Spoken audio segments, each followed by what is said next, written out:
Hi friends, welcome to our channel. இந்த channel நம்ம இப்போ என்ன வீடியோ பார்க்க போறோம்? ரீசெண்டா STR49 படத்தோட அனௌன்ஸ்மெண்ட் வீடியோ வந்துருச்சு. அந்த வீடியோக்கு தான் இப்போ நம்ம ரியாக்ஷன் கொடுக்க போறோம். இந்த வீடியோ உங்களுக்கு பிடிச்சிருந்துச்சுன்னா லைக் பண்ணுங்க, ஷேர் பண்ணுங்க, சப்ஸ்கிரைப் பண்ணுங்க.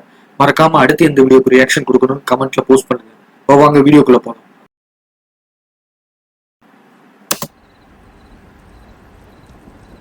Creation Kalaipuli எஸ்லாம்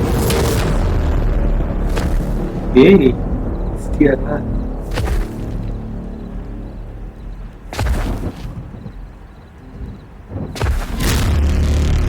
இளம்பரசன்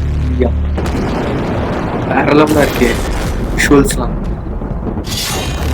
Vetrimaaran creation STR49 update சூன் வேற லெவல். வீடியோ பார்த்தாச்சு. வீடியோல வந்து அவங்க பெருசா எதையுமே எக்ஸ்பிளைன் பண்ணல.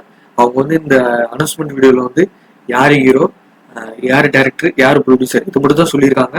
அப்டேட் வந்து சீக்கிரமா வரும் அப்படின்ற மாதிரி தான் சொல்லியிருக்காங்க. வேற எதையுமே அவங்க இதுல மென்ஷன் பண்ணல. அதனால வந்து இது வந்து இப்போதைக்கு நம்ம எதுவும் சொல்ல முடியாது. ஏன்னா வந்து டைட்டிலே இன்னும் மென்ஷன் பண்ணல. டைட்டிலே வந்து இன்னும் சொல்லல. அப்படி இருக்க பட்சத்துல எதுவுமே சொல்ல முடியாது. இப்போதைக்கு பாத்தீங்கன்னா எஸ்டிஆரோட ஒரு லுக் மட்டும் விட்டுருக்காங்க. அதாவது அதுவுமே பேக் ஷாட் தான், பேக்ல தான் காட்டியிருக்காங்க. ஃப்ரண்ட் லுக் வந்து காட்டல, பேக்ல இருக்கிற லுக் மட்டும் தான் காட்டியிருக்காங்க.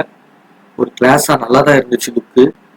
இந்த கதை வந்து வட சென்னையில இருந்து ஒரு கிளை கதையா இருக்க வாய்ப்புகள் இருக்கு. அதாவது வட சென்னையில இருந்து ஒரு சும்மா அதை ரெஃபர் பண்ற மாதிரி ஒரு கதை, இங்கிட்டு பேரலா ஒரு கதை நடக்கும்ல, அந்த மாதிரி இருக்கலாம். இல்லாட்டி சொல்ல முடியாது, இது வந்து வட சென்னையோட அடுத்த பாட்டா கூட இருக்கலாம். ஏன்னா வந்து டேரக்டர் வந்து என்ஓசி சர்டிஃபிகேட்லாம் வாங்கியிருக்காரு வடசென்னை படத்துக்காக. வடசென்னை படத்துக்கு தனுஷாட்ட இருந்து என்ஓசி சர்டிஃபிகேட்லாம் வாங்கியிருக்காரு. அந்த கிளிப்லாம் அதில் யூஸ் பண்ணலாம். ஸோ வந்து இது வடசென்னையில இருந்து கண்டினியூ ஆகிற கதையாக தான் இருக்கணும். மேக்ஸிமம் அதுல இருந்து கண்டினியூ ஆகிற கதையா இருக்கணும். இல்லாட்டி அதை ரெஃபர் பண்ற மாதிரி ஒரு ஸ்டோரியா இருக்க வாய்ப்புகள் இருக்கு.